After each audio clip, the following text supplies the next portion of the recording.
All right, guys, welcome back to another episode of the Hammer and Chisel Performance Podcast. I'm your host, John Heck. Before we dive into this episode, as always, I just want to give a quick shout out to the sponsors of the podcast, Troponin Supplements. Keep me decked out in the gear, the sleeveless bodybuilding jersey, the hat, and then, of course, before every podcast, I take my favorite supplement of theirs, ATP.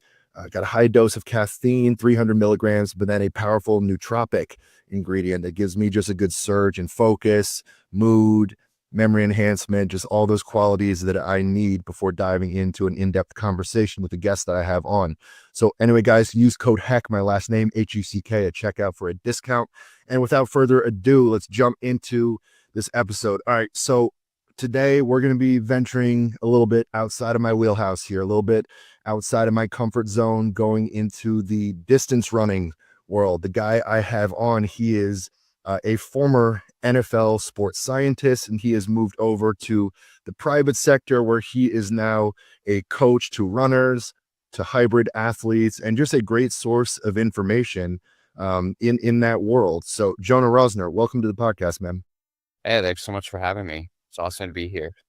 Yeah, well, a chunk of my meathead audience has probably already turned this off the second that they heard me say distance running, and I'm sure they're just losing their gains just by listening to this podcast.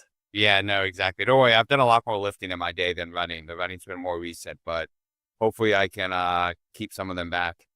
Yeah, well, on a serious note, a large chunk of my audience, I'm sure, will be very interested in this topic. And I mean, just running, it's very popular. You've got run clubs popping up everywhere, and people really training for the marathons, for 5Ks. I work with a handful of endurance athletes with nutrition, and that's a topic that we'll get into here. Now, like I said, distance running of all the various types of training, of all the various types of sports, this one is probably the most outside of my wheelhouse of expertise. I would consider myself pretty well versed when it comes to sprinting, and then of course team sports and powerlifting, strongman, bodybuilding, all these areas. But distance running, believe it or not, it was something that I never participated in. It's not a part of my current training regimen. At 6'7", 320 pounds, but for a lot of my listeners, it is. So, Jonah, if you don't mind, could you give the audience just a quick background bio on yourself? Yeah, for sure. It's not too exciting, but originally from New York City area. That's where I'm back now. Moved back after I finished up with NFL. But long story short, did a little bit of work around here in the Northeast at some gyms, was at Christy Sports Performance for a bit. Ended up going to UT Austin, where I did a graduate assistantship under Andrea Hootie, which was also with the men and women's basketball team. They also studied. So while I was there, I actually got my master's of science very much in this area, all around like substrate oxidation or like carb versus fat oxidation, how many carbs versus fat you burn in endurance athletes, so runners and cyclists. So very much got me into that world. And then from there, worked with Austin FC, the pro MLS team, as they were popping up more in sports science, or handling all the technology, GPS, but also helping with the stunt training.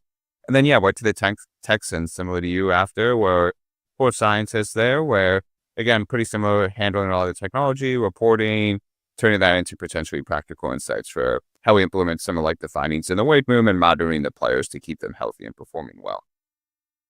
Yeah, and you and I we just missed each other with the Houston Texans. I came in just as you had departed, but of course we have some mutual friends, one of which who connected us. So, but what fueled your transition over to distance running specifically? Obviously, coming out of NFL football, it's a big change of pace for you. Yeah, definitely. Actually, I always grew up kind of like you doing a both of like aerobic fitness alongside lifting. Lifting was definitely always my priority.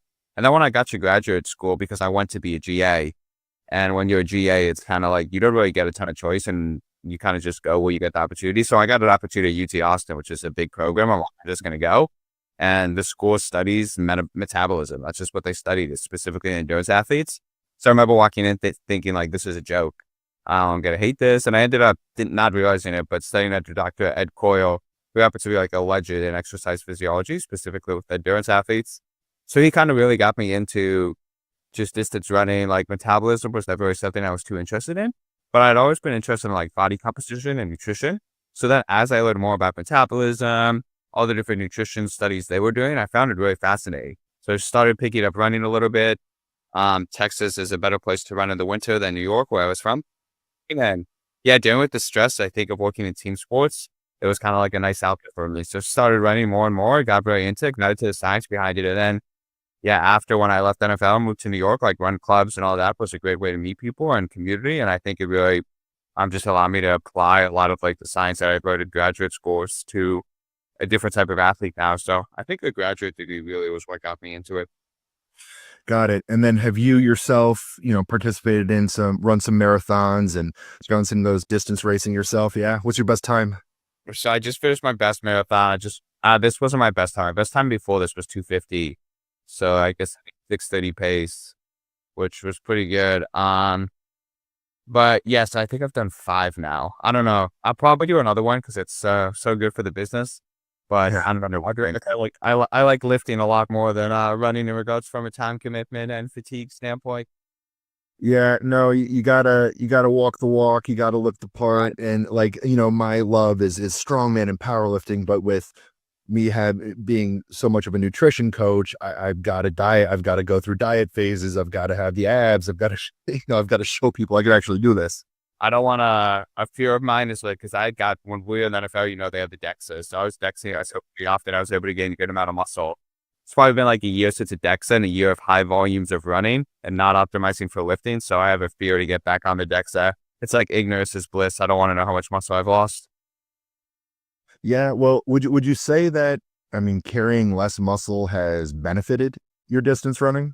Yeah, I mean, I think there's a reason, like, because I've still been lifting and like, I think from an energy standpoint, like, there's definitely been times where I've been in an energy deficit just because the nature of like the energy expenditure. But for the most part, I've been pretty good about it. And I think my body just kind of self-optimized to be like, hey, like, this is a task you're doing every day. We're going to lose some muscle in areas we don't think are beneficial. And I mean, people like, I don't know, it's definitely a touchy subject in running, but it's like a pure physics problem. Like if you have less mass to carry, you're probably going to be a little more efficient over 26 miles.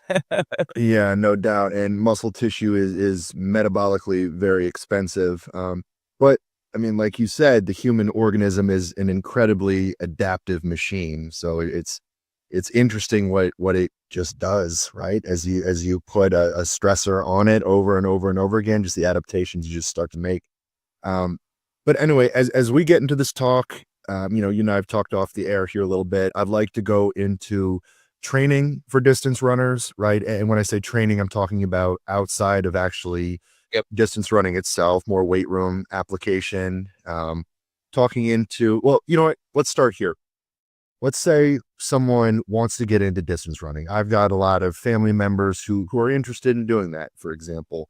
Um, What's a good place to start? Just, I know that's a pretty broad, generic topic, but just a regular Joe comes to you. They've never run a 5K, a marathon, anything like that. Generally speaking, where are you starting with them?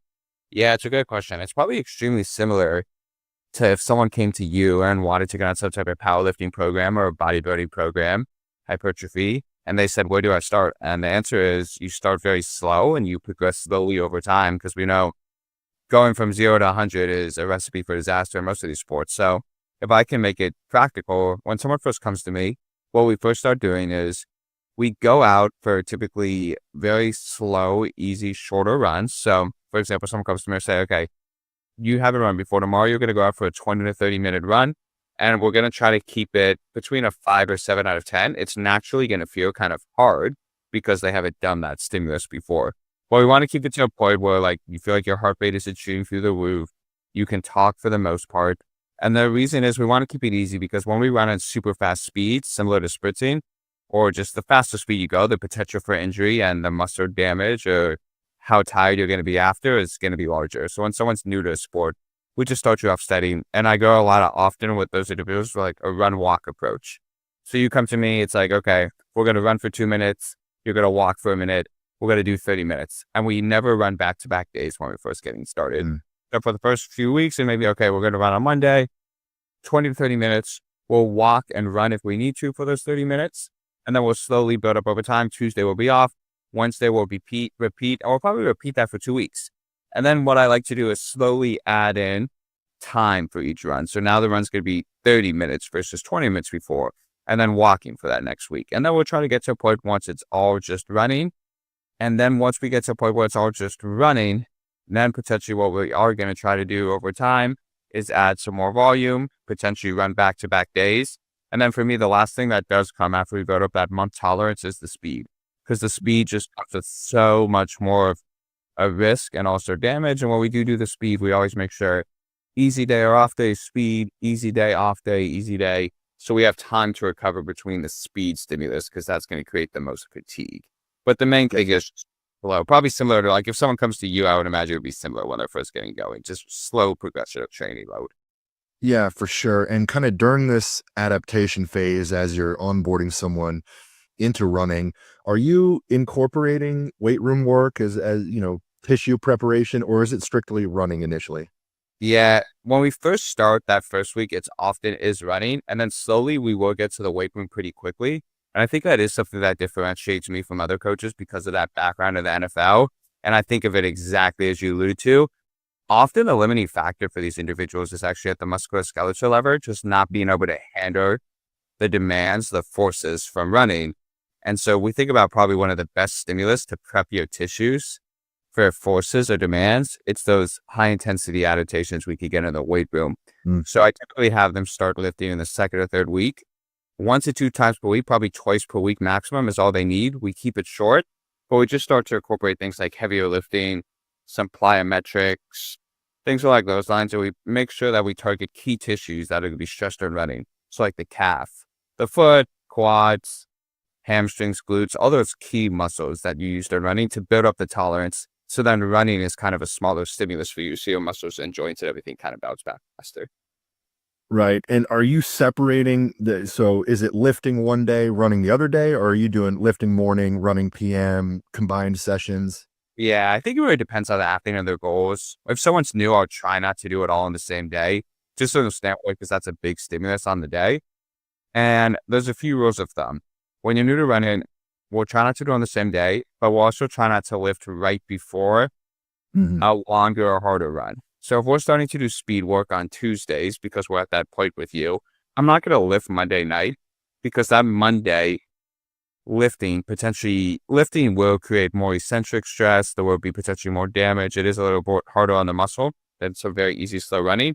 And that can create fatigue that the next day, that speed session, you're not going to be fresh for it. And if your muscular system isn't fresh for the speed session, there's just potential for it not going well, or you not getting the desired adaptation for it. Just may not be as strong. So the way I like to do it is we'll typically do it the day after a speed session if your goal is running, because then we'll carry some fatigue to the lift, but that isn't your main goal, and you're still going to get some potential benefits from the stimulus. So I think the main thing we always have to ask ourselves is, what is your main goal? If your main goal is lifting, then lifting probably should come first, because we want the least amount of fatigue for the lift.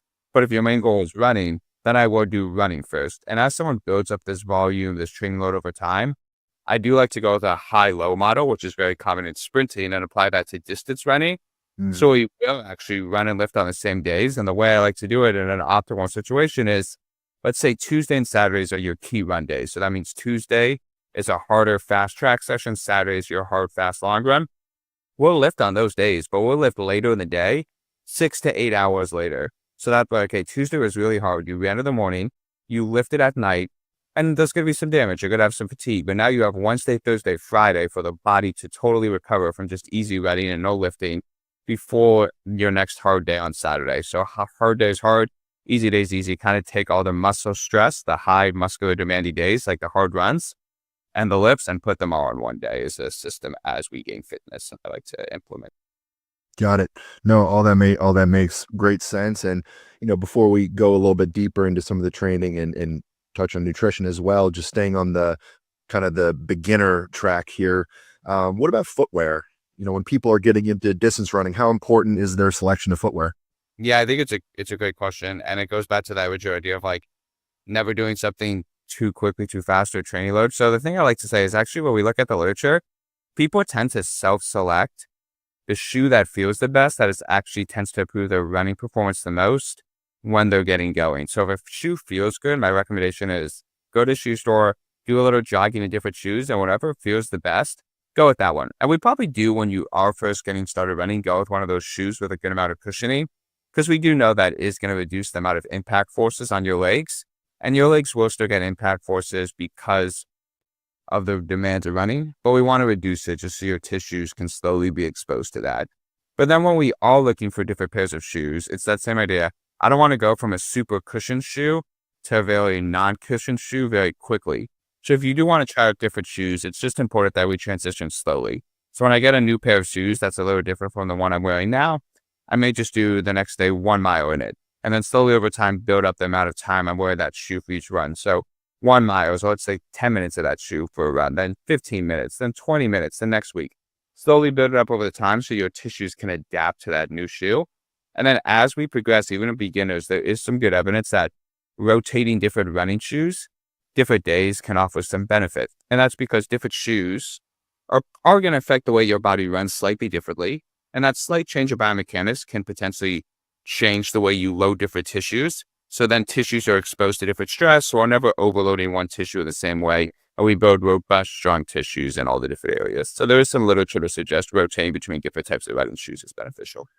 And would that rotation of shoes just be it purely all that matters is as long as you are changing up the shoe, or is it you're trying to pair a certain type of shoe with the particular stimulus? For example, a shorter, faster run versus a longer, slower run. When someone's first getting started, I try to make it very simple where we don't worry about that. We just try to get different stimulus from different shoes to load different areas. And those ways you can manipulate that to offload or load different areas to put down injuries. But you brought up a great point. As someone gets more advanced, we will utilize different shoes for different demands. And there is some good literature around this as well. So on the easy run days, so let's say we set up a sample week. Someone has easy days and they have 2 hard days. One day is like a faster track session and one day is that long run. So on the easy run days, and especially the day after like the hard track day, where my muscles potentially have some damage that they're recovering, that's where we're going to wear those super squishy, lots of foam, heavily cushioned shoes, because there's some research that shows that can help you recover from muscle damage when there's already damage, or it's not going to make the damage every year. So it's kind of just like wearing some extra mattress under your shoes to protect you after a hard day. But on those lighter, faster days like Tuesdays, Saturdays, we have a few different options. There's now super shoes, which have like the special plate in them, and they're also super light. So they essentially act as a spring. And because they're so light, you're carrying less weight on the foot. That improves your running performance. And on those days, we will wear those super shoes where the goal is performance, like Tuesdays, Saturdays, because that's going to let us work out at a higher quality, similar to like if you have the weight room where the goal is high quality work to get an adaptation. That's going to let us run faster, potentially. That's going to allow you to accumulate more high quality work and potentially get a better adaptation. So I will rotate based on demands, where some of those hard, fast days will wear lighter, special plated shoes like the super shoes. And then on the easy days, we wear like the very cushioned shoes to allow your body to recover and also just load those areas typically. When you get to like the elite level, the best marathon runners in the world, for example, do you see a common trend with the type of shoe they're wearing on race day? Or is it, like you said, kind of a variety, whichever felt best to them, they kind of go with? Yeah, so when they actually, the elite stuff that you will notice is the differences. They all do wear those super shoes. So there's a new type of shoe, which is, especially what happens is they use this special foam that absorbs and stores a lot more free energy from the ground. So it acts like a spring. It absorbs, like when your foot hits the ground, it's able to take in that energy from the ground and snap back. So because the foam is doing so much more work, your body can do less work. And that's going to make you more efficient if your muscles don't have to work as hard. And they also have a special carbon plate in them, which helps with that energy return as well. And they're super light, these shoes. So again, if you're carrying less weight on the foot, that's less weight you have to pick up. That's going to make you more efficient. And what they will have to do is they'll do testing on treadmills where they wear the oxygen mask and they can see which shoe actually improves their efficiency the most to choose with it. Another thing they do is they actually wear their shoes much more often in their training than other individuals, because something we do see from those super shoes is they actually reduce the amount of muscle damage you accumulate on the calf, foot, ankle area, because those areas are doing less work. If the shoe does more work, like they do in the super shoes, less muscle activation, less damage to the muscle, you'll bounce back faster. And for these athletes, that's key because the name of the game for them is volume. So if I can run more miles in a week because I have less muscle damage, then I'm going to wear those shoes. Do you see any value in doing any barefoot work just for Yeah. 100%. I just think you have to be like, and you would probably have some interesting thoughts of it. It's just like from your time working with more sprinting athletes, like careful. Like again, like it's a big stimulus to tissues that aren't used to being loaded that way.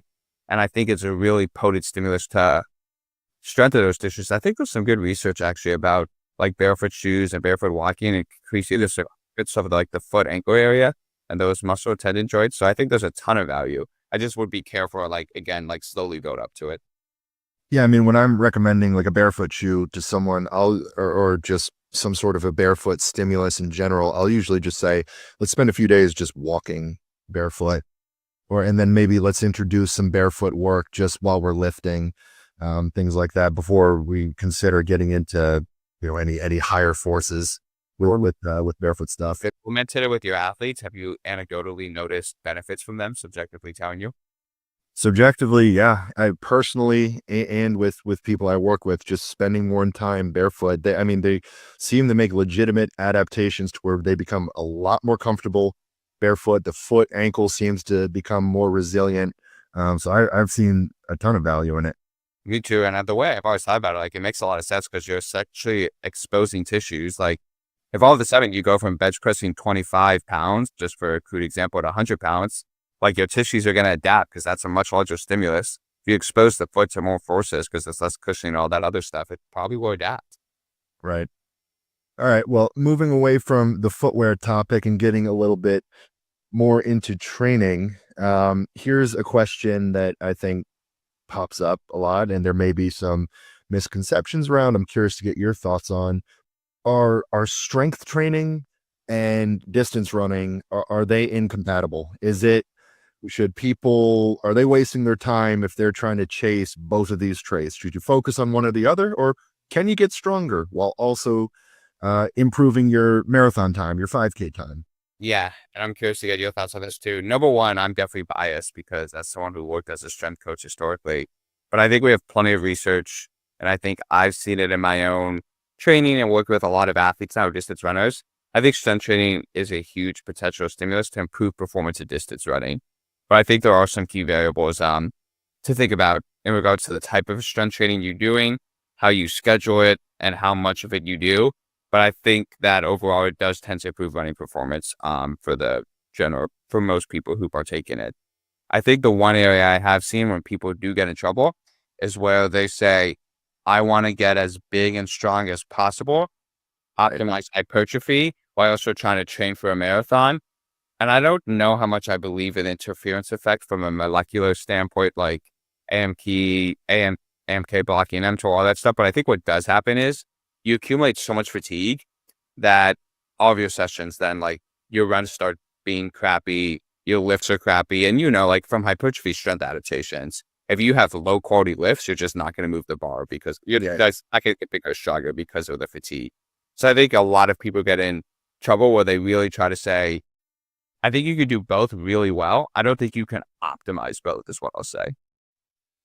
No, I agree with that. And I'll venture a little bit into the nutrition here prematurely, but with people I've worked with, and I work with a handful of endurance athletes, although I've definitely not infiltrated deep into the distance running world myself. So I may be getting, more of a fringe type of person here, but I'll see people, and I almost wonder if this is kind of personality based, who they just overwork themselves and they undereat. They're the person who they're constantly in the weight room, constantly running.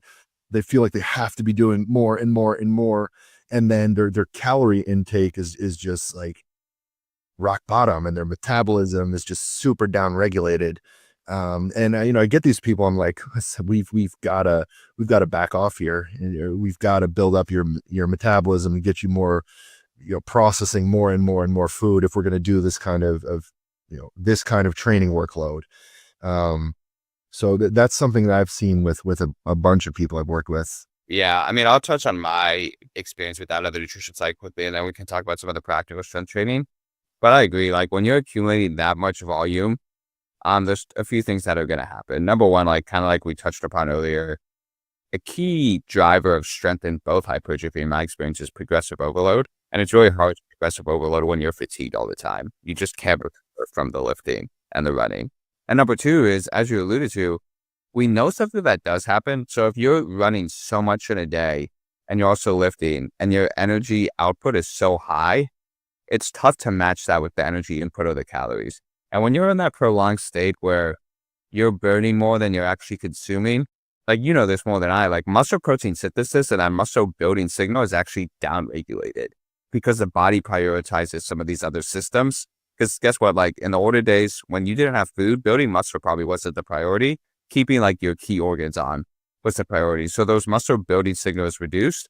So I have found just by potentially reducing volume in some of these individuals, so we can match their caloric intake to caloric demands or a slight slow press even, the potential for muscle growth is just significantly more because the muscle protein synthesis is just upregulated again. Yeah, with the type of person I was just talking about, I also see this trend where they're doing so much work and they're eating very little food, and then they've got this like skinny fat physique, and they want to look better too, and they're asking me, what do we need to do? And I'm saying we need to do less and eat more.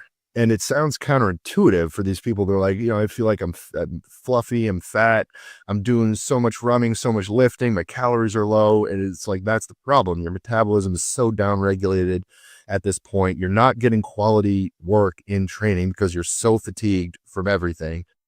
So with them, we're like, let's, like you said, lower the volume and let's slowly increase calories here over time. Yeah, I mean, metabolic adaptation is a real thing where like we know when you're in a caloric deficit, like I know you've done cutting, like you probably by the end of your cut, like feel pretty shitty because metabolic adaptation is just like reduced energy, thyroid hormone goes down, like leptin is through the roof. So I'm sorry, leptin down regulated. So all these things like mess you up because when you're in that caloric deficit, like your body doesn't want to build tissue. It's just all these things that are potentially going to make it harder to get shredded or build muscle, as you said.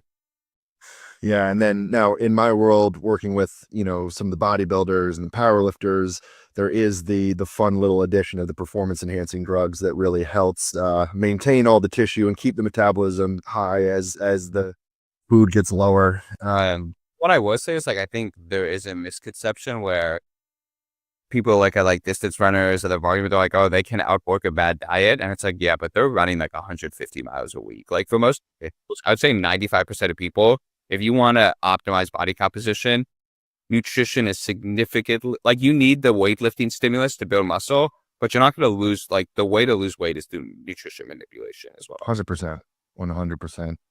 Well, just getting back into the training here,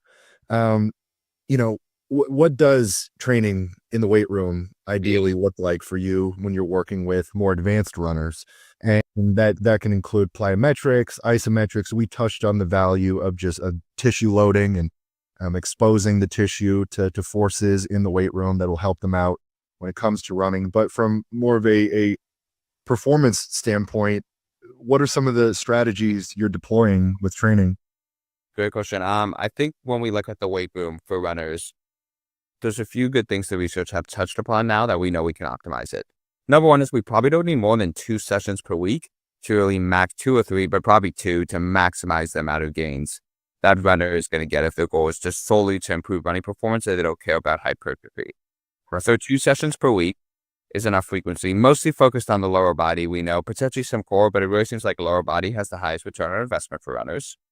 And the type of lifting we want to do is heavy strength training. So let's say 70% of your run by max or heavier, low reps to get that heavy strength training adaptation, 3 to 4 sets. So overall, the volume is going to be low because we're going after a strength stimulus and we want high quality work. So heavy lifting, lower volume.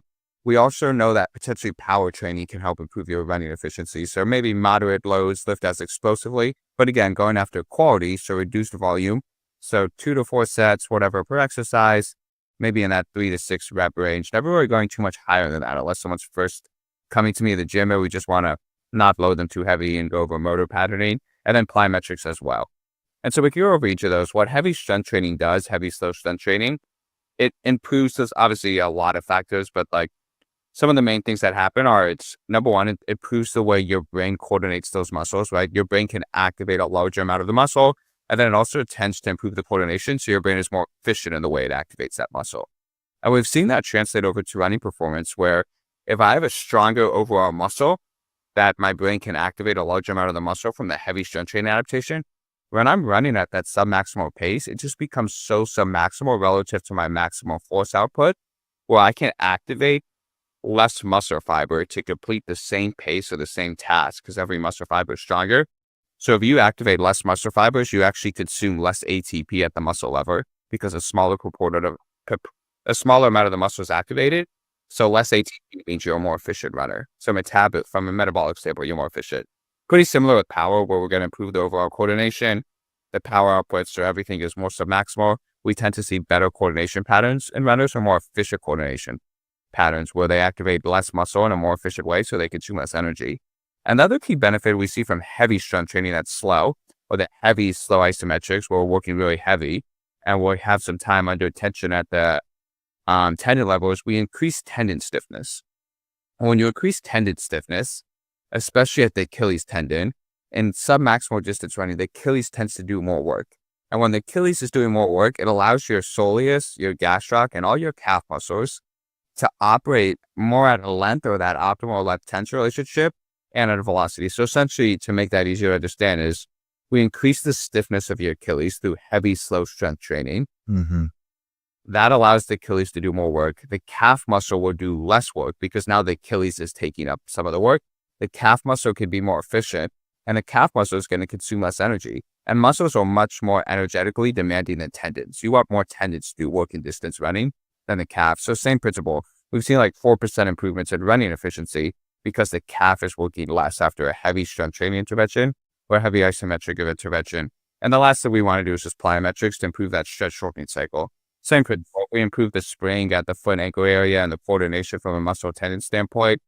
Again, we want more free energy to absorb from the ground, and the plyometrics we know is a really good way to do that. So more efficient. So to summarize, heavy strength training, 70% of one max or heavier, low reps, low volume, power training, moderate loads with a TED, heavy isometrics to improve that tendon stiffness potentially, but you'll get that from heavy or slow weightlifting as well.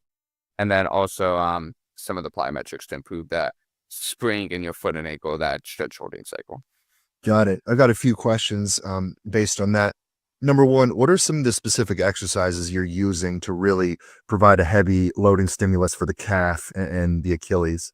Yeah, I mean, honestly, when someone first comes to me, dude, like I'll get them in a Smith machine, and a lot of this has probably been influenced by my bodybuilding like interest, where there's probably times when if you're trying to grow a muscle, load a muscle, you want to make it as stable as possible. So like machines become very beneficial because what do machines do? They add a ton of stability, so you can make sure the thing that's going to fail or the thing that's doing the work is the actual targeted muscle. Exactly. Put them in a Smith machine or put them in a leg press, and we'll have them do heavy calf raises at a Smith machine or a leg press when they're first getting started, because there's so much stability. We don't have to worry about balance. We can actually make sure the calf and Achilles is doing work. And then as they get more advanced, we'll actually use those same tools and we'll do like isometrics in there. So heavy pushing isometrics, push against a load I can't move for like 4 to 5 seconds, rest for 4 to 5 seconds, really targeting that calf and Achilles, and do it again. And I do like isometrics for the runners because they often will create those beneficial adaptations with a smaller fatigue cost, less muscle damage overall. It won't impact the running as much. So honestly, a lot of the ways I like to load the calf is probably influenced by bodybuilding and also like some of Alex and Tara's isometrics, because I want to load that tissue to increase its tolerance. Guys, thank you for tuning in and supporting the podcast. I just wanted to take a minute to give a shout out over to my guys at Troponin Supplements. So they're the sponsor of the podcast, and in my opinion, they carry the best supplements on the market, and it's not even close. And they're the one company that I've wanted to align myself with. As a nutrition coach working with NFL football players, other professional athletes, strongman competitors, bodybuilders, powerlifters, fitness enthusiasts, endurance athletes, I have to be very particular about any supplement company I endorse. And with Troponin Supplements, frankly, it was a no-brainer. These are the products I've been using myself for the last few years before I ever became involved with the company. I know the owner personally, Justin Harris. He is one of the brilliant minds in the bodybuilding industry, and we've talked, and all he has wanted to do is just bring some of the elite top-of-the-line products to the market, and that's what he's done. So these are the products I recommend and endorse to all my athletes, all my clients. I use myself, and I want to pass this along to you guys as well. So I'm going to highlight a couple products here. First and foremost, we've got the ATP. This is a high dose of caffeine paired with a very powerful nootropic. I take this before work. I take this before I podcast. This is going to give you a great boost in mood, in focus, memory enhancement. You're just going to feel like you took the Limitless pill when you use ATP. It's an effervescent tablet. You drop it in your water, it dissolves, tastes great. The next product, Field Rations. This is the premier intra-workout supplement on the market right now. It's a one-stop shop for all your intra-workout needs. It's based in highly branched cyclic dextrin, contains essential amino acids, electrolytes, tastes amazing. I use this within every training session. Then we've got the Suppressor Max. This is awesome for controlling your blood sugar. It's got a high dose of berberine, but then has complementary ingredients that are going to keep the berberine bioavailable and stay in your system longer. This is the best blood sugar product on the market. If you're bulking, if you're eating a ton of food, if you're using a cheat meal, this is a great product for you. And then finally, I love this one. I've always had sleep issues. Hit the Rack. This is one of the best sleep products I've ever tried. I use it about 30 minutes before bed most nights, and this has been the one supplement that has actually helped me fall asleep and stay asleep. And then of course, we got the Troponin T logo bodybuilding jersey and the hat. We've got great apparel on the site. So guys, check out Troponin supplements. You can find the link in the show notes, in the bio, or you can simply just Google Troponin supplements. Use code HECK, capital HECK, at checkout for a discount. Check them out, guys. These are some of the best products on the market. Yeah, we used a bunch of the Natera type isometrics when I was at UNC. We'd do a little progression of, we'd start with longer duration, body weight isometrics, knee, hip, ankle, and then, adding load, shortening duration, then going into overcoming isometrics for short duration. But to touch on your point about, taking pieces from the bodybuilding world, which will also, as we get into nutrition, touch on that again. But like if someone comes to me wanting to grow their quads, for example, I'm not going to have that person barbell back squatting. I'm going to have them in the Smith machine or the hack squat or a leg press. Just like you said, a machine is going to give you stability so you can actually load the target tissue. You're not worrying about losing force output from having to stabilize, balance, other muscle groups taking over. So 100% agree with utilizing machines. Is wildly underrated. Machine is like one of the most underrated machines out there. Dude, when someone first comes to me and start working with me, they're always surprised by like how much like Smith machines or machines we do. And I'm just like, well, yeah, we're going to teach you the motor patterns, but I also want to load the tissues while we're loading the coordination. Yeah. People always, if I'm ever asked, what's the first piece of equipment you'd buy for a home gym, I say Smith machine. It's incredibly versatile. You don't need a spotter. You can press, you can row, you can squat, you can hinge, you can do calf work. It's so versatile. But when you're doing the calf work, lower leg isometrics, are you putting value in doing both, straight leg calf work and bent knee work, getting into the seated calf raise? Is it mainly just gastroc, straight leg? Do you care about the distinction there? It's a great question. I will try to do both, and I'll have some caveats here. Number one, in distance running, I think the calf foot muscle is the most undertrained muscle out there. Yeah. 50%, like compared to sprinting, most of the forces absorbed in generating distance running actually occur below the knee at the foot calf area. So we have to be training those at the gym through specific exercise interventions where the muscle that gives out is the calf. So we make sure we're overloading that. But in regards to your question, I would tend to do both because I think those muscles are so important. But if I had to do one, it would be straight leg. Even though the soleus tends to do more work in running, especially like eccentrically or than the force absorption stage. And the reason I say straight leg is because we look at the literature now is straight leg exercises will, with a slight knee bend, load the gastroc and the soleus decently well. And if we're trying to create adaptations in both in a time limited situation, we will, I will use those. The bent knee tends to load the soleus better, as I'm sure you're aware, that force absorbing part of the calf, which is that huge calf slow twitch muscle, but it tends not to load the gastroc well at all in regards to actual gastroc activation. So straight leg can be better bang for your buck where you can load both, especially if you're strong, is what the research has shown. If someone's super weak and they just can't produce a ton of external force in the straight leg version, or they can't load it too heavy, the soleus tends to not activate too well, do a ton of work. So if someone's weak, we'll prioritize straight leg. We'll prioritize getting some bent knee when they're first getting going. But as they accrue strength over time, and if we can really load the straighter leg heavy, we'll tend to just do that. Yeah, these days for myself in a hypertrophy context when it comes to calves, now I've got terrible calves, genetics, cursedly, and it seems like no matter what I do, they don't respond. But I have people pretty much exclusively do straight leg variations. Like you said, better bang for your buck. And I really just personally use the seated calf raise, more of loaded dorsiflexion. Exactly. I'll do it, pre-squatting just to open up the ankle mobility. But before I get to my next training question, you just made me think of this, just talking about how, the foot, the lower leg tends to be the most undertrained areas for runners. What are some common injuries, chronic issues that you see popping up from distance runners? Yeah, I mean, the most common one is definitely tendinopathies, just because of the nature of the overall load, where the tendinopathy is the slow accumulation of load, extreme loads, and not enough time for the tissues to recover. Running in general tends to be a relative distance running catabolic for the tendons and bones overall. But if we look at the injuries that come up the most in runners, bone stress injuries are probably number one, slight bone stress fractures, and we could talk about why that occurs. The main way bone injuries typically occur is actually the number one thing, well, really now is actually energy deficiency. So kind of what we talked about earlier, your bones, like muscles and all the tissues, especially your bones, are always in a state of being broken down and building back up. They're always remodeling. When you're in an energy deficiency, when I don't have enough calories relative to how much I'm burning in a day, and also specifically when I don't eat enough carbs in a day, we see that bone metabolism is very much driven by carbohydrate availability. Bone breakdown probably stays the same, but the bone rebuilding metabolic process is actually downregulated. So you'll lose bone density, and running is a very bone catabolic event because of the duration, where you're actually at risk for bone stress fractures, because if you're at an energy deficiency and a carbohydrate deficiency, what we see is the bone building process is actually shut down.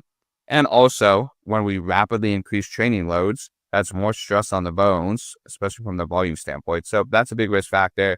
And then like Achilles tendinopathies, just the tendinopathies in the hamstring, high hamstring, Achilles. But most of them, I would say, bone stress injuries, specifically like in the femur, but also lower leg tibia. And then just things like post-tib tendinopathies and Achilles tendinopathies are the big ones, but the bones and tendons. You call on top of proper load management, and then you brought up a very interesting point with just energy deficiencies, specifically with carbohydrates, which high carb diets win again. Do you view just the weight room training as a good stimulus for the bones, for increasing bone mineral density?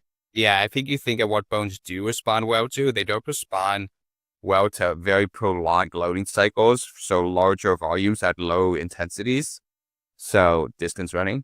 But what they do respond well to is high intensity, short duration events like explosive plyometrics. We know are great for bones. Low volume, intense plyometrics. Things like lifting in general are really good for bone. And so I would say lifting, plyometrics, like things like rucking are good too. Like those are really good stimulus for the bones. But I would say my main ones are plyometrics and heavy strength training are really positive bone anabolic activities, where running is more catabolic. Agreed. Well, my next training question I was going to have for you, just, I know you like the heavier, lower volume, getting a big neural stimulus. Are you favoring bilateral lower body exercises? Are you favoring unilateral work? Right. If like got to my head, I would say unilateral, just because one, it probably mimics a little bit more of the sport, but two, like, like the bilateral deficit. It's just like, if I can accumulate more load in a stable position with one leg, like you're probably gonna get better overall strength adaptations from that leg. But I try to do both, but I definitely make sure we have some single leg. What are some of your favorite single leg variations that you're doing with your guys? Oh man, when I first start, single leg press is probably one of my favorites. Again, the like a single leg Smith machine lunges, and then as they accumulate training experience, I mean, like I love, dude, like hands assisted half year. Like again, probably steering from like my NFL days, but like the stability side, like hands assisted, Hatfield squats, lunges, like Bulgarian hands assisted, split squats, just things where we can add a lot of stability and load them with like the safety squat bar, just so we can accumulate heavy loads on that single leg. But yeah, I mean, all the classic single leg stuff. Do you play with any like accentuated, overloaded eccentric work with your single leg stuff? So with most of them, like the training age of most of the runners is so low that they don't need it. But for some of the athletes who have been lifting more, we are starting to play around with it. In super low volumes. I really like accentuated eccentric loading over just like eccentric tempos. I actually think eccentric tempo training is kind of irrelevant because it's just like a submaximal stimulus. Yeah, exactly. I don't even call it eccentric training. It's just tempo training. Just tempo training, which I don't really see the point of eccentrically for the goals of the athletes I'm working with. But accentuated eccentric loading, the accentuated eccentric loading, obviously creates a good amount of damage at higher volumes because of the eccentric stress. So we're very careful about it because we don't want to impact the running. They'll tend to get pretty sore after. But I really like it as a stimulus. Yeah, and the leg press is an easy way to do it, right? You can go slow eccentric, overloaded, one leg down, and then two legs on the way up. 100%. I think you get some great adaptations from that board. Well, my final training question was, do you give a shit about upper body training for your distance runners? Do they even do it? Well, it's just like my one view where people always can't believe I have this take and they think that it's wrong. Like, I think upper body lifting for the most part is irrelevant for distance runners. Oh yeah. I'm just like, look at the tissues that are actually being loaded and propelling you forward. And people are just like, no, it's going to help with your form. I'm like, no, it's not. Like, no one ever got fatigued in like their pecs when they were freaking running. Like, it's your calves and the things that are getting give out. I just think like my whole thing, and you probably view this stuff, it's like time return on investment. It's like if I have an athlete who comes to me like, I have this amount of hours in the day and all I care about is running fast, I'm not going to spend an hour a week or 2 hours a week doing upper body lifting when you could like potentially run more or rest and eat, right? Yeah, exactly. No, I couldn't agree more. I mean, even like working with football players, at times working, with the skill guys, I'm like, we should invest less time bench pressing. Yeah. And these wide receivers, I mean, they do engage with their upper body at times, of course. I'm not saying that not to train their upper body at all, but hey, let's invest a little bit more time with the field work, with lower body work. And like go do the stuff that like is closer to the sport. I agree. exactly. Well, I guess one last training question. Do you ever have a situation where, you have someone come to you, they're getting into distance running, and you look at them and say, you know what, we probably need to lose muscle? Yeah. I mean, honestly, yeah. Especially lower body, we tend not to see that a lot. The lower body tends to just work itself out, but upper body, yeah. Because again, I think you and I talked about this before the call, from a pure physics standpoint. Like, if you look at the best distance runners, something that I always tell people is like, look at the best people in the sport and notice commonalities on them. And if there's something that's common upon them, there's probably a reason for that. Like, there's a reason most distance runners are 125 pounds. Like, and that's because if you have less upper body mass to carry, from a physics standpoint, that's less weight you have to move. So yeah, there are times. Nope, couldn't agree more. All right, well, let's move on to the next big topic here, going into nutrition. This is an area that is much more in my wheelhouse, and I think an area that you and I have a lot of things that we agree on here. So just, as a general blanket statement, how crucial is a focus on nutrition for distance runners? I think it's huge. It's definitely more important than the strength training, if I'm being honest with you. Like, besides like nutrition and training, especially for endurance athletes, and actually probably the athletes you work with, I would put them, they're just as important. Do you have just any big general overarching beliefs when it comes to nutrition for runners? I know you and I both like a higher carb approach, for example. Yeah, I would think my main thing that I really take into account, it's probably pretty similar to like the bodybuilding waters and the stuff you think, is number one, like especially for the marathon distance or shorter, like carbohydrates are very important. We also want to optimize protein intake because I do think protein is critical for not only, I think protein has always been associated with building muscle. And yeah, it does that, but protein is really important for rebuilding tissues in general, or after damaging efforts or building back mitochondria. Like, everything in your body is made of protein. So any kind of adaptation, you need amino acids on board. So protein, carbs, I would say fat. I'm just like, yeah, I don't really actually worry too much about it. I just make sure as long as we're hitting protein and carb goals, I let them do whatever they want. And then I think the big thing is just meeting the energetic demands of that day. So periodized nutrition, I'm a huge fan of. If you're running 20 miles one day, then your energy demands are significantly higher. So let's make sure we fuel your carbohydrates for that. Versus if you're not doing anything for 3 days, you don't need to eat the same way. That's an extreme example, but I'm a big proponent of periodized nutrition. Yeah, for sure. And I utilize carb cycling a lot, where the week's broken up into low carb, medium carb, and high carb days, and it's based on the training stimulus. So, and it varies. If we're in a fat loss phase, we'll have fewer high carb days. If it, but that is when body composition is the focus. But the point is, when training output is higher, we're going to go with higher carbs. When it's a rest day, we don't need the fuel. We're going to reduce the carb intake and maybe bring the fat intake up a little bit. Now, when you're doing your nutrition from a performance standpoint with runners, do you prefer to put those higher carb intakes the day before, or the day of the big load?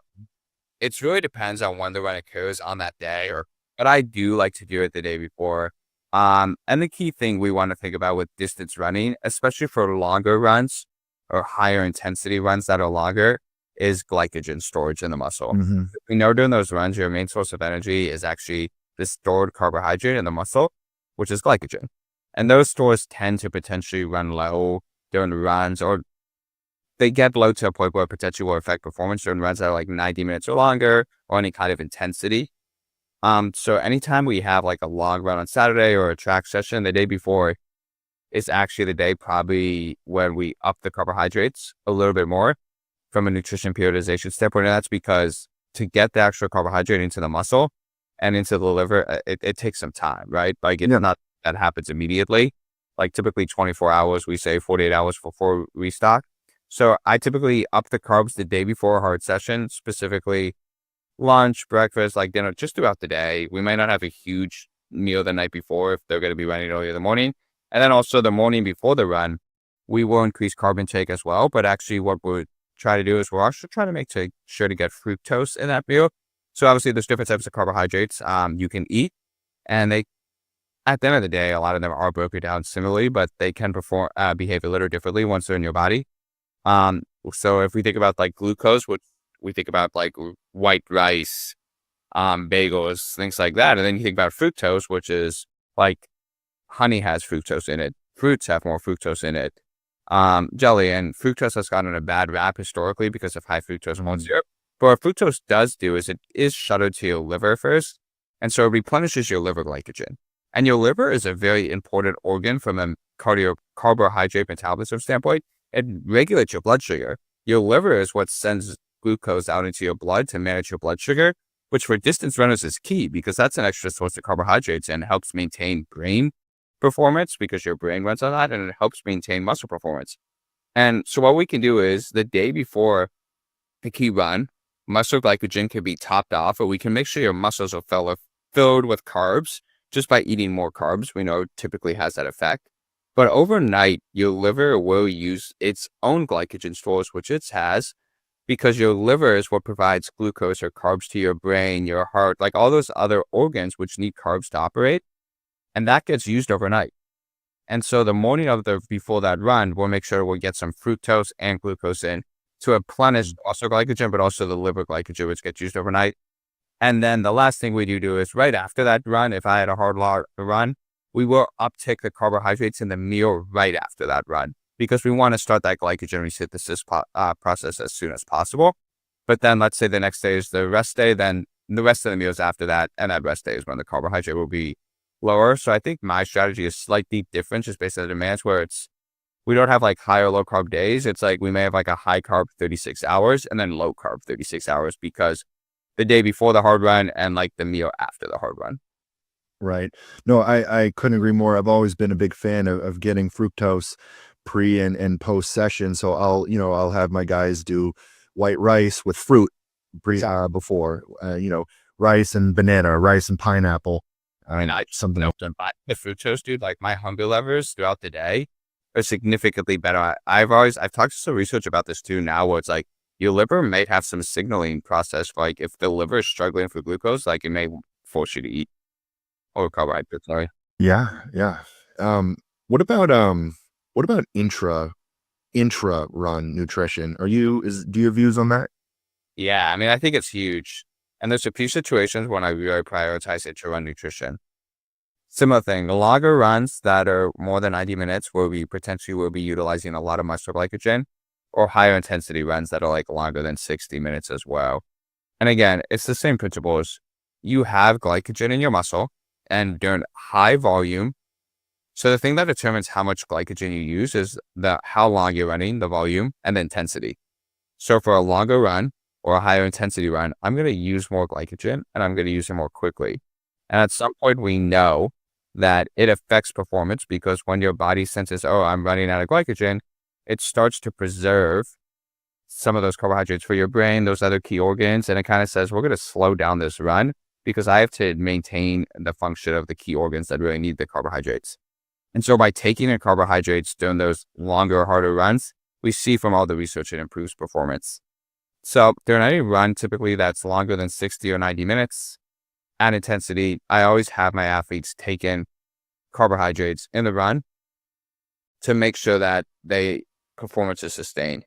If we're racing or we have a really hard, long effort, like a marathon, and that's the A race or the A training session of the week, as we get closer, we're practicing the marathon, I actually typically recommend at least 60 grams of carbs an hour to 90, broken up in like 330 gram boluses, or 330 gram servings, or 230 gram servings, anywhere between 60 and 90 grams per hour, based on the athlete's weight and from a GI standpoint, what their stomach responds well to. But it's a pretty high rate of carb fueling. And then the last point I'll make is when the intra-run fueling becomes more important, even during easier runs, or during runs that maybe aren't as high intensity, is in a few different situations. Number one, athlete who has a trouble meeting their daily energy needs. It's just a good way to get more energy in the day. Like if you're not meeting your daily carbohydrate needs because you can't eat enough, I'm like, then just start eating them during the run, like just to make sure you hit those calorie needs. If an athlete feels like they're not recovering well, because we know taking in carbohydrates potentially during that run may actually help with the glycogen synthesis after, potentially help recovery. And number three, athletes who I've been working with now are some who are running 120 to 150 miles a week to meet the energy demands and recover for the next session, because they're 8 a.m., another run at 5 p.m. We don't have a lot of time in the day to get nutrition in. So it's like, hey, let's start the glycogen resynthesis or the potential carbohydrate resynthesis as soon as possible. And so that may have to start during the easy short run in the morning. What are some of the carbohydrate sources that you're using intra-run? Is it liquid, gel, whole food even? Never whole food really, unless we're train their stomach to have a better GI response and train its sensitivity. Those people who do gut training. So what they do is they'll essentially use whole foods or foods with a lot of fiber to teach their gut to be like, okay, this isn't going to bother me as much. Essentially, Interesting. the gut training has a lot of research behind it in regards to improving your GI tract's ability to be like, oh, like it's like when professional eaters like eat a ton of lettuce or whatever, I think is where they originally started. Right. And then they Interesting. Is that real quick? Is that a true physiological adaptation, or is that more of a subjective? They're used to it. I think a lot of it, the research has been subjective, but what they saw actually is from the training of the gut with these extremely large volume, high fibrous foods, they saw the stretch receptors in the stomach be activated, which led to higher turnover in the stomach in regards to the actually flowing through the stomach to the intestines. So there was like a physiological adaptation where the body started to essentially have higher the glucose flow through the stomach to the intestine wall. So there was some physiological adaptation, and then subjectively they noticed less GI stress.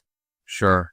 So it is really interesting, and there's some good research. I can send you the gut training protocols that have come out. So that's the only time we do whole foods. But if it's not whole foods, then you want like foods that essentially would spike your glucose, because you want foods that are high glycemic, because we want to get the energy to the muscle as quickly as possible.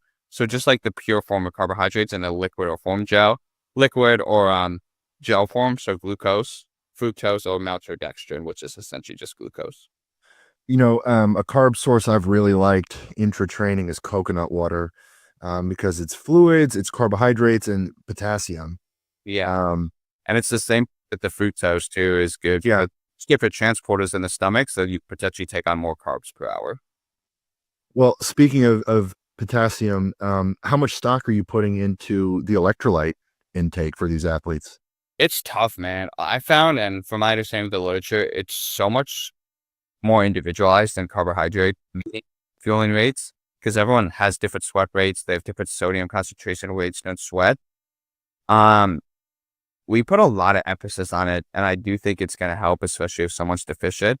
I think there's a few areas where it's really going to help. When you're running that heat and you're sweating a lot, or you're losing a lot of fluid, when you're running for extremely long durations, like 3 or 4 hours or more, and if you're a heavy sweater with high sodium content, it's really important. But my main thing is just to like try to replace what you lost after, essentially just have electrolytes before and after.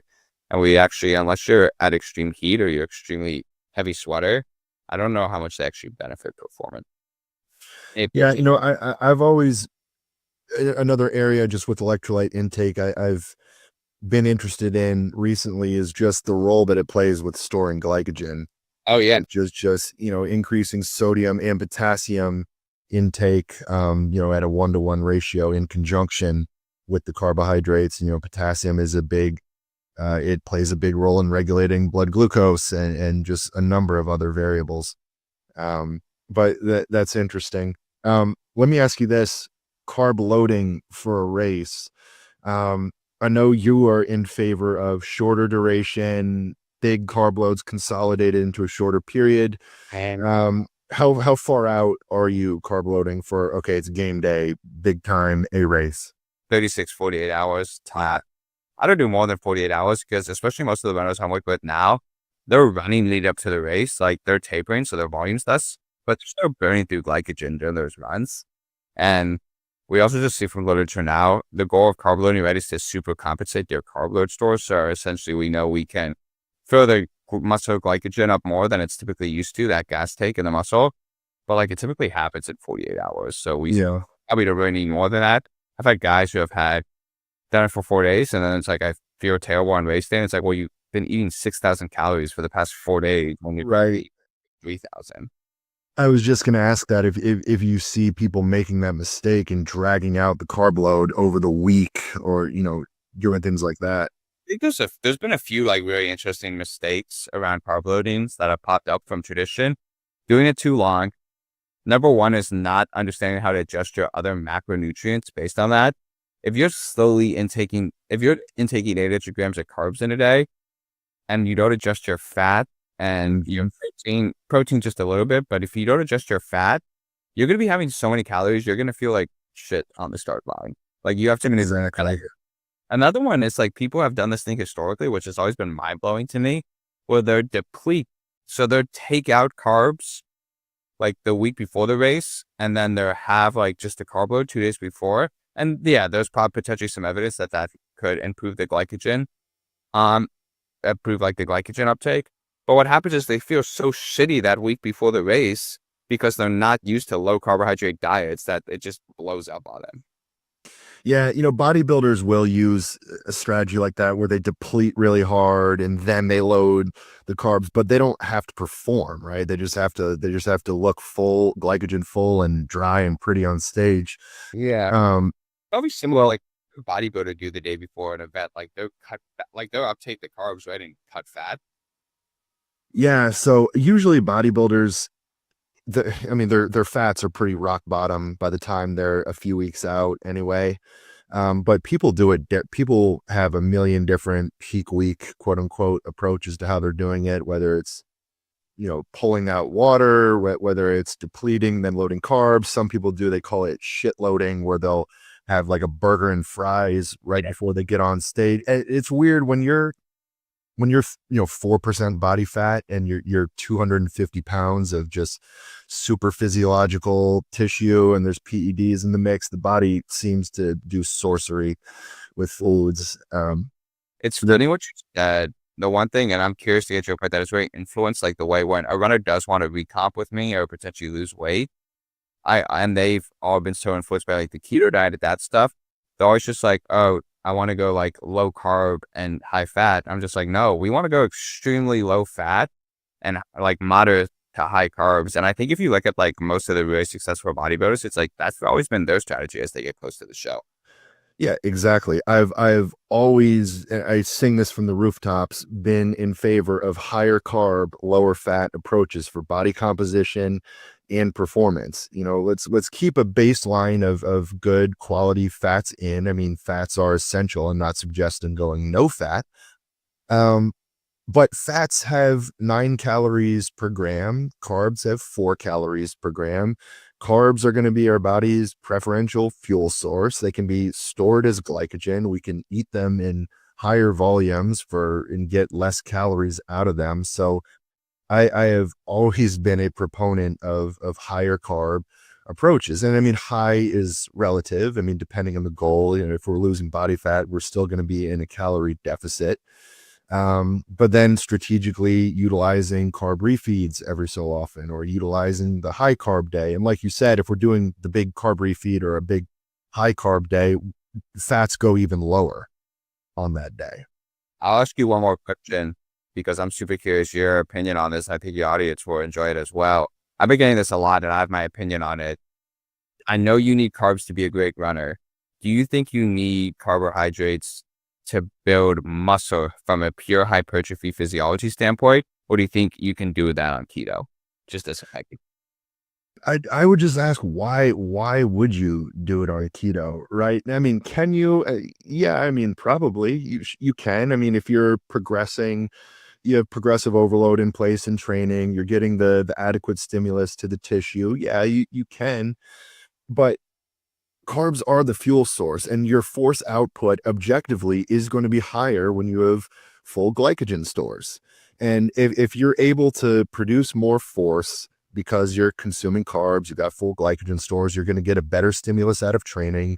It's absolutely is going to improve recovery when carbohydrates are in the mix. I mean, you brought up an interesting point when it comes to like the bones and how having carbs in the mix is going to play a role there. So I've under the only circumstance I really ever recommend the low carb approach was if I just wanted to live to be 100 and I would just eat as little food as possible. I would, fast throughout the week, and I might utilize some sort of a low carb approach and eat one meal a day of some meat and fats and things like that. But that obviously that is way outside the spectrum of anything performance related, anything body composition related.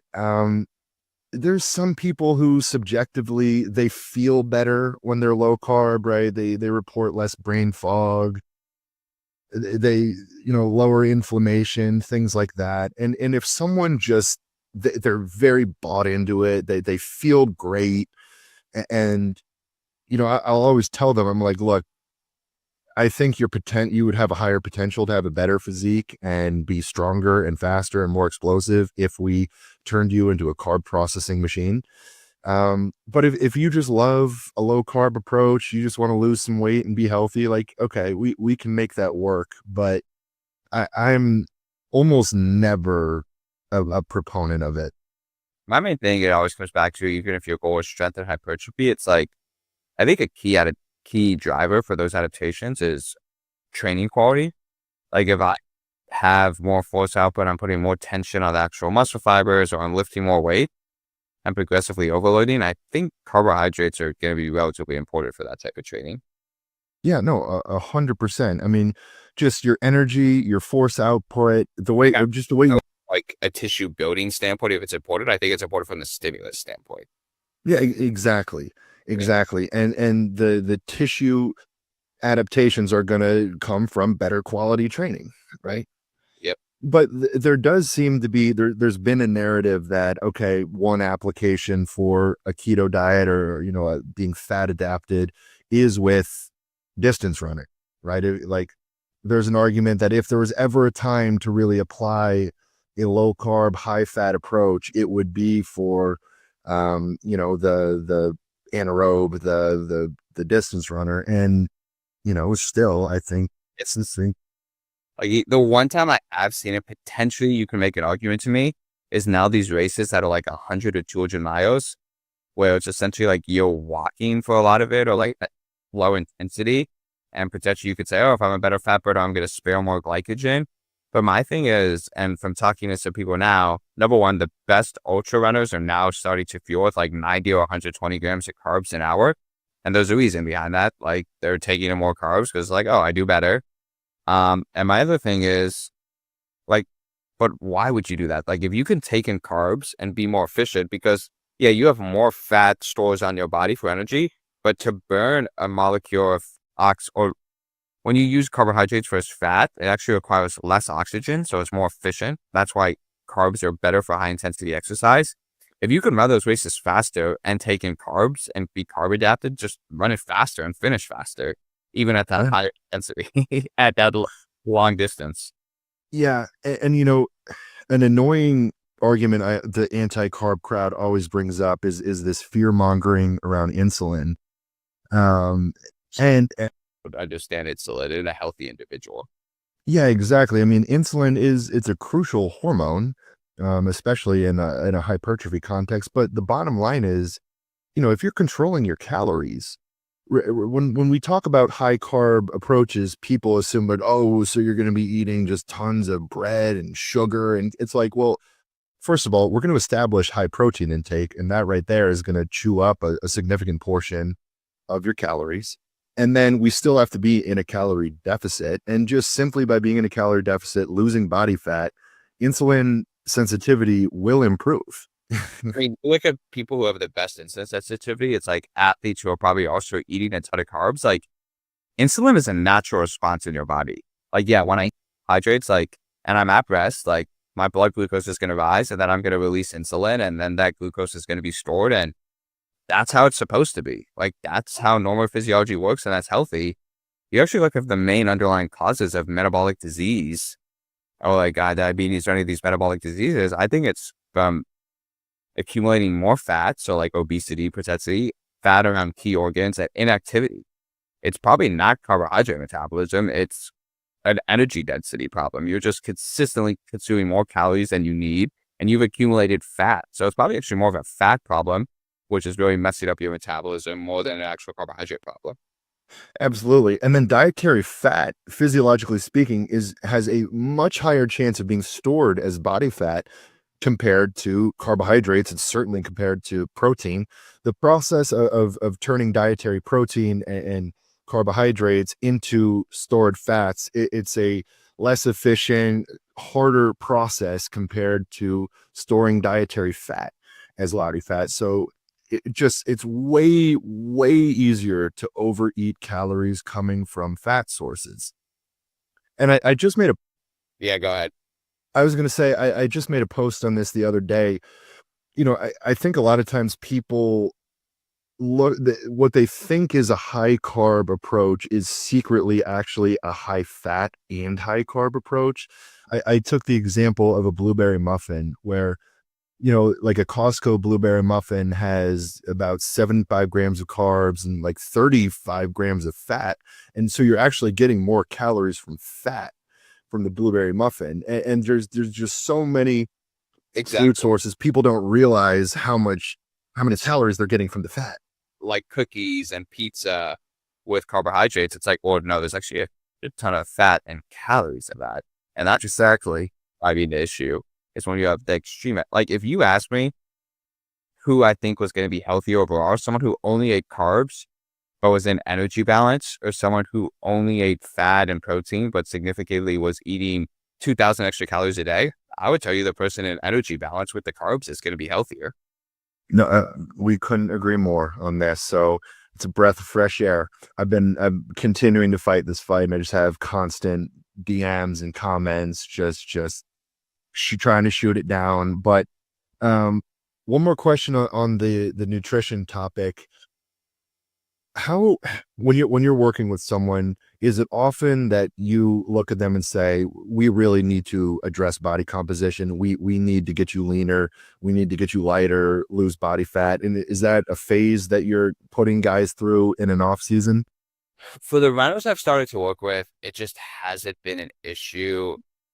You don't see it with runners it's been very rare for me to see it with the very high level runners who are accumulating 15 hours of running a week. And for them, it's just because they just can't meet their energy demands. Right. and just undereat is actually more of an issue, under fueling. Yeah, that makes perfect sense. I will see now runners who are like just in the cellular or recreational field, and yeah, they'll come to me and they'll be a little overweight, and we'll say, okay, we probably do need to recomp or lose body fat. And we'll do that typically in the off season, actually, where I take a little bit of a different approach where some individuals like try to peak weight for the race and kind of similar like bodybuilding. And for me, it's just tough because often in these endurance events, you're doing the hardest training the few weeks before the race, before you taper, like 4 to 10 weeks before. So to be in an energy deficit during those weeks when you're trying to adapt to the hardest training stimulus is just really tough. So if we do recomp, what I do like to do is I like to do it right after they finish that hard race, so we're getting ready for the next season where their training volume is a little lower, and we could really just focus on manipulating nutrition and not potentially worry about being in an energy deficit. Because I just think when you're at super low body weights and you have super low fat, it's just like hard to adapt to stuff. No, yeah, no, that makes perfect sense, and we very much agree on that. Well, we're getting to the end here, so I'll just hit you with a couple last questions, and this one's going to be a broad one, but just generally speaking, what are a lot of runners doing wrong? Whether it's nutrition, open training, not training enough in the weight room, what are some of the major fallacies you're commonly seeing I think as a whole? the biggest fallacies, number one, is a lack of periodization is number one. Especially for new, so it's just like every run is the same once they accumulate train. Like, no, it's like you want some easy days and you want some hard days because you need a hard day stimulus and you have to progress over time. So that's number one. Number two is not training for the demands of the sport. They'll go out and try to run a marathon, or they'll only do easy running. And it's like, no, you run a marathon at a higher intensity for a long distance. You need to practice that. So they don't practice specificity, where they go out and like, as the race is getting closer, let's run 15 miles at a marathon pace. So you get used to that stimulus. And then another one is just nutrition. You get two extremes where people are underfueling, especially the high level runners. They don't understand how many carbohydrates they actually need in a day, and they're underfueling. And then you have individuals who maybe are underfueling or overfueling based on the demand. So I would say nutrition, and then just periodization in general, where actually a lot of runners are not fueling, or they're not. The biggest one is they don't change the timing of the nutrition based on the demands of the day or the run. Right. And just speaking of the periodization, do you recommend runners take some time off at points during the year? How much time off is too much time? It's a great question because you do have to worry about detraining from the high volumes. Typically after a race, we'll take 1 to 2 weeks off, probably closer to 2 weeks. I think there is a lot of value in giving the musculoskeletal system a break from the constant impact. And there's some interesting research about actually like bones resensitizing to the stimulus. So we're definitely giving them a week off from running, and then a week of like some biking, cross training, things that have less impact and less eccentric stress. And then we'll slowly build up again. I typically don't like to take longer than 3 to 4 weeks, just because I think I'm not worried about them getting the fitness back. I'm worried about the time until the next race, where it's like, okay, if we were at the first 2 months gaining fitness back, then to make future better adaptation to the next training block, the time is just, time's not on your side. I mean, I think you gain very similar to muscle resensitization. I think you gain muscle back quickly, and I think you gain aerobic fitness back relatively quickly, but it's just like time's not on your side. Got it. Makes total sense. Well, Jonah, we'll go ahead and wrap things up here, man. What's on the horizon for you? Are you currently training? Do you have any upcoming races yourself? Yeah, so I just ran a London Marathon. I'm going to run Valencia Marathon in Spain in December. So I got some time. So that'll be a cool one. Give me a little bit of time to relax. I'll run Chicago and New York for fun, which will be in the fall, but then I'll race Valencia. I still try to go fast. Do you have like an ultimate lifetime bucket list goal for a time or a specific race? If I go on a marathon in 2:45, which will be good for me, I'll be happy. I'll retire. And then also to run all the major marathons. So there's 7 now. I think they made Sydney. So I've run Chicago, New York already, London. I've run Boston. So I just need to run Tokyo, Sydney, Australia now, and Berlin. Got it. Cool. Well, I have run none of those so far, and I doubt I'll be checking any of those off of my. I've never squatted over 400 pounds, sir. Got it. Well, Jonah, where can people find you at, man? Yeah, I think the best way to find me is on my Instagram right now, my newsletter. So my Instagram is Rosner Performance, and I can send you the links. It's just my last name, ROSNER Performance. Share a lot of tidbits about nutrition for endurance and hybrid athletes lifting, but then also just like running performance in general. And then my newsletter, I tend to do more deep dives. The links in my bio to my Instagram, I'll send you a link here, and that's called Marathon Science, and I can send you all those links. Got it. Well, I'll attach all that information in the show notes here. But guys, about Newsletter, you get some free training resources and stuff too, so be sure to get those. yeah, guys, go check him out. Follow him on Instagram. Look into the newsletter. He puts out a ton of good information. You guys follow me putting out the training, nutrition content. He puts out a lot of high quality, good production value posts on his social media. So Jonah, you're killing it, man. And I appreciate you coming on here. This was awesome. Yeah, man. Thanks so much for having me. This was a great time. And guys, you can find me on Instagram. Just search my name, John Hack, or what the heck 71. You can find my website, hammerchiselperformance.com.